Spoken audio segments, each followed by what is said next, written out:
Hey everyone, this is Keith Scott from out in Sydney, Australia. I'm one of the voices of Bullwinkle J. Moose.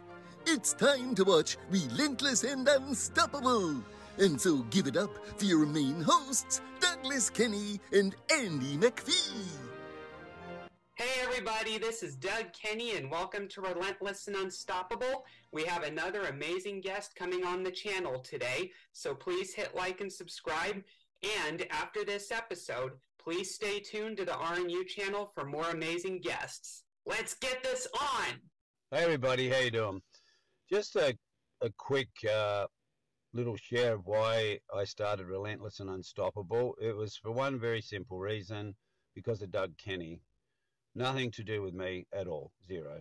I was just coaching Doug, and he took on the coaching and mentoring, and he made all the changes. He took all the suggestions from his parents as well as my coaching, but it was all about Doug, his breakthrough and his weight loss, his willingness to accept that he is dealing with high functioning autism and other issues, but he's never quit, he's never given up. So we did one interview with him to share his story, and then we decided to start interviewing other people, and Doug has now taken over the whole channel, and he does all the interviews, he runs everything. He's just an amazing young man. So RNU was born from simply what an amazing young man Doug is, and his story needed to be shared.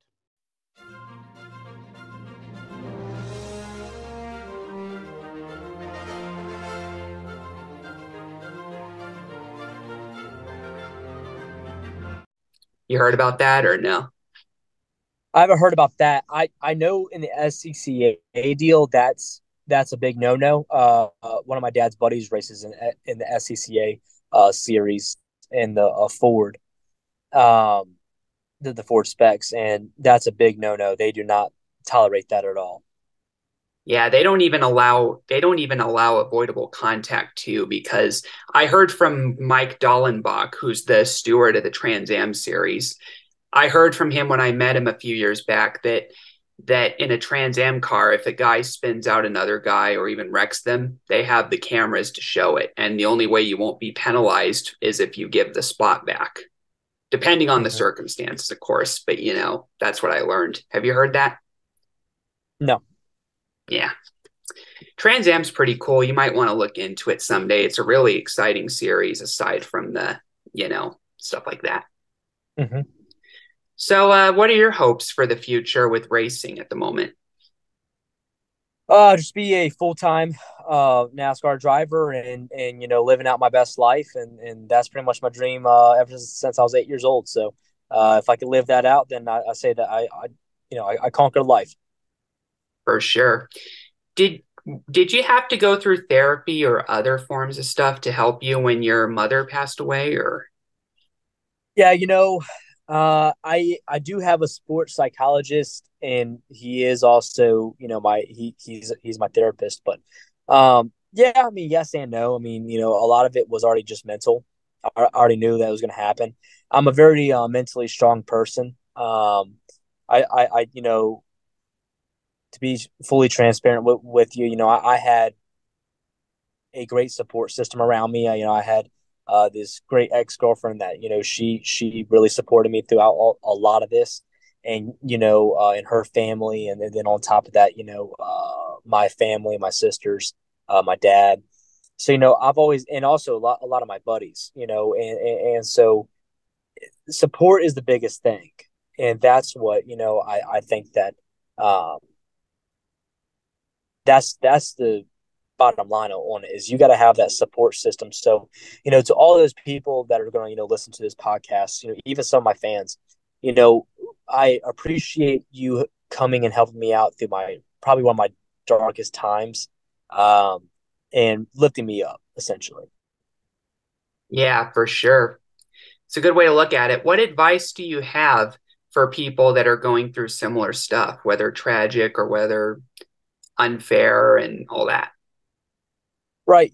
Here's this sounds very, very vain, but at the end of the day, it is what it is. Nobody can change it. You have to just learn to, it's okay to, cry over it, be mad over it, think, oh, this is so unfair.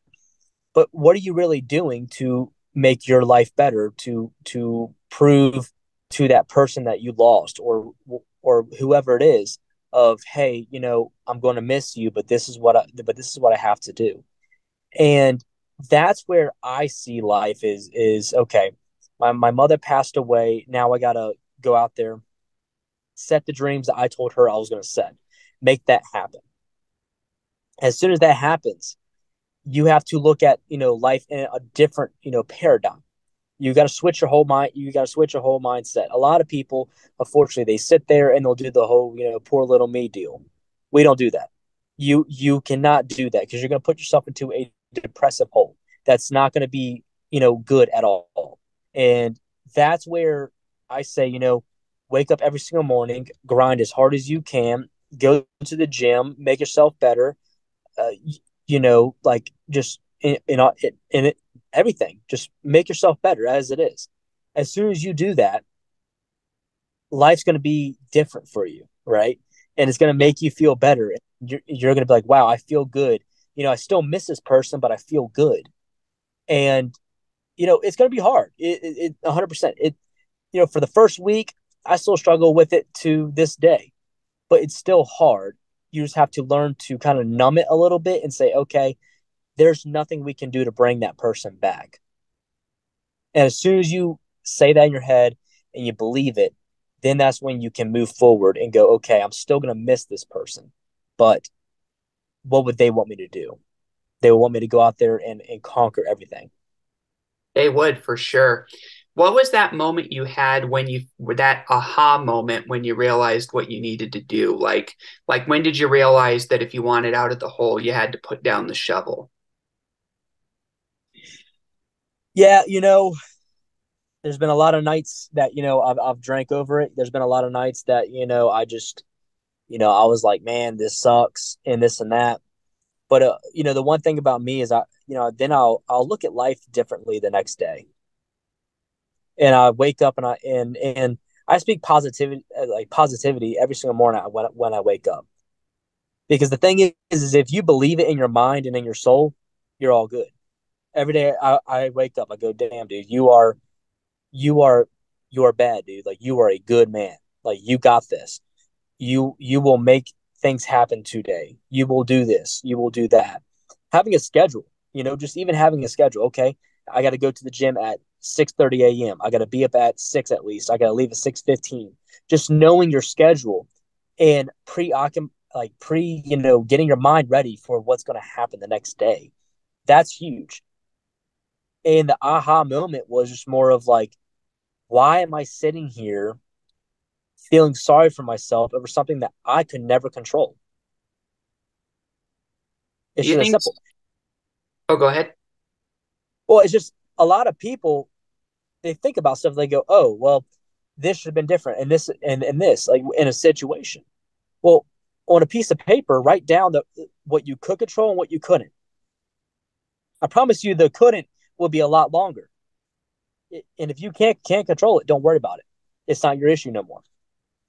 Yeah. Do you think some of it could be a little bit of survivor's guilt, maybe? Absolutely, absolutely. But again, like, what can you do about it? There is no alternative. You All just got you to have keep to going. do is push forward. Yeah, exactly. That's all you can do, really. So, what's your favorite racing movie? Days of Thunder. That's always a classic. Have you ever had moments in racing where you've hit the wall so many times to the point where you might as well just hit the pace car, as they say it? No, no, no, no, no, no. I race pretty clean, and and I mean, I push the limits, but not to where we'll hit the wall. That's good to hear.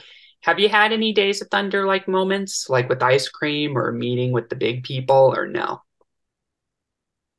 Oh yeah, no, I've had meetings with the big people. Um, I've been cussed out by my crew chief. I mean, I mean, the Days of Thunder movie is so accurate because that's the way we act, and that's the way that we kind of live life. So it's definitely like one of those moments to where, like, when you're at the racetrack, it just feels like that moment. Yeah, for sure. And you got to be careful in making sure you don't have to tell your crew member, change my tires. Right. Like we were saying earlier, you don't want to be in that position. Right. So, what other things do you do to support yourself through this whole tragic thing that you deal with to this day? Man, honestly, I just go to the gym. I mean that's the thing that I tell people all the time is the gym is my second home. Actually, it's actually my first home technically because I mean I'm there every single day. But having that support system with my trainer, he understands when I'm in there lifting weights. I mean it's 100% pain on top of pain on top of pain, and all I'm trying to do is just to numb that out for about an hour, make myself feel better, make myself feel stronger and bigger and this and that. As soon as I'm done with that, it's all good. Good to hear, man. So, what are your hopes for the future? Just be a full time Cup Series driver. Yeah, do you have anything coming up that might help you in that journey or? Oh yeah, well, I mean, I'm definitely in talks right now with a lot of people that could definitely get me to where I want to be. But it's all about having those connections and making it happen. Yeah, you'll get there eventually, trust me. Absolutely. Especially with that mindset you have and your clean personality. I really think you could pull off a Cup Series championship one day Well, I if you appreciate have the that, right man. ride. Absolutely. Yeah, so how can your journey impact millions of race fans? It's I believe that a story is much bigger than just going out there and racing. I have a story behind me. I have a story of knowing what thousands of people go through on a daily basis. And I would love to be that person to sit there and say, hey, this is what I did to make it through that journey and help out all those fans, whether they're going through it right now or they might go through it and eventually, and helping everyone out. Like that's my biggest thing is I want to help people. Good to hear. You're all about helping people and making others' lives good too, right? Absolutely. Incredible, man. So, where can people find you? You can find me on Instagram, TikTok, Twitter, or I'm sorry, X. It's called X now. um, Such a and vague name, It's such a vague name. right. Because X And could my mean anything. It could be X-rays. It could be like Excel. It could mean anything. right, Or my even handle. X and bacon. X and bacon. Okay, yeah, Just a joke. I hear you. Well, you can find me in it's just my name, Howie D Savino, and you can find me. So on any of those platforms, and if you follow, that's awesome. If you don't, I understand. It's no worries. But I also have a website up there. It's www.howiedsavino.com. So go check that out as well. It's awesome, man. So we thank you for coming on.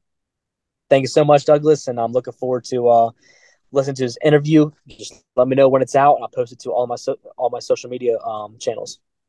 Thank you, man. So everybody, let's thank Howie for appearing on the channel. Thank you very much. Please hit like and subscribe, and we'll see you next week for the next episode of R&U. Gee, that's all we have for Relentless and Unstoppable. So tune into the next episode to hear more amazing stories from amazing guests. This is Keith Scott from Sydney, Australia saying so long, and I'm smarter than the average bear. Gee.